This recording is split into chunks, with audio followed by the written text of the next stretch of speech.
Let me start with a full disclosure. Firstly, I backed Stasis on Kickstarter and I don't regret it. I played it on GOG Galaxy and I thoroughly enjoyed it. I'm not a fan of horror games, but Stasis is an experience that I'd suggest to people who are like me before actual horror games fans. When I say people like me, I'm talking about people who don't deal well with jump scares, which seems to be what most people think a horror game boils down to. The fanbase of Five Nights at Freddy's is as much. Thankfully, other than a great game, Stasis is also a showcase of the many ways horror can be portrayed and conveyed. The problem with horror in media started when people started equating horror with just being scared, and jump scares are to horror what open world is to adventure, the cheapest, easiest way to give you a brief sense of it. Why spend time and effort into crafting something more focused while at the same time having to keep it interactive? That sounds hard. Fortunately, the guys at the Brotherhood didn't back down from the challenge and created a game which brings back the other half of horror so easily forgotten: revulsion and dread. This equally important other half of the horror genre that nowadays seems to have been replaced with shock and awe, with gory sudden deaths pushed in your face in all their graphic splendor. Now, that doesn't mean that Stasis doesn't have gore or jump scares, but they're in the minority. Most of the game is based around sustained horror and revulsion coming not from happenings only, but from the atmosphere they crafted. Controlling the character John Marachek, you explore the spaceship Groomhead, going through his own personal variation of Dante's Inferno. And this is an Italian telling you that. The sounds and design of the environments, coupled with the knowledge that something's lurking in the dark to get you, and a few well-placed jump scares, keep you on your toes always. There are moments when there is calm, but never a moment where your nerves aren't taut. It instills a sense of true paranoia, to the point that I wondered if I was going to be attacked if I wasted too much time reading PDAs.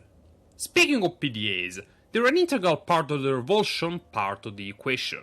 Exploring the spaceship, you'll find testimonies and witness the outcome of the crew's slow descent into madness and or despair, coupled with what remains of what you'll come to know as actual people after the onslaught suffered at the hands of your same headhunters and the other hazards. I took the habit of, after reading each PDA, to keep an eye out for the corpses around me. I genuinely wanted to find their remains, find out the final resting place of the gay engineer, the young girl who wanted to die first out of survivor guilt, and the psychopathic scientist and the pet cat.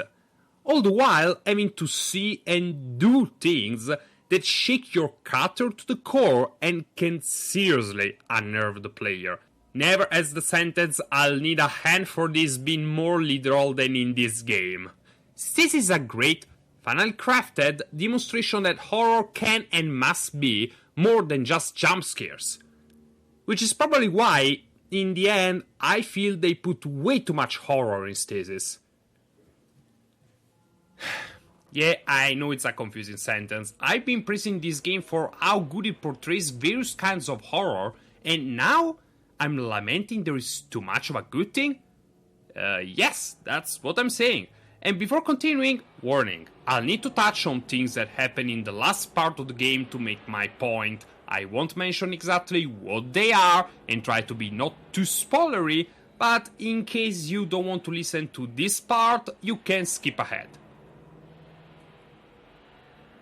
Still with me? Good.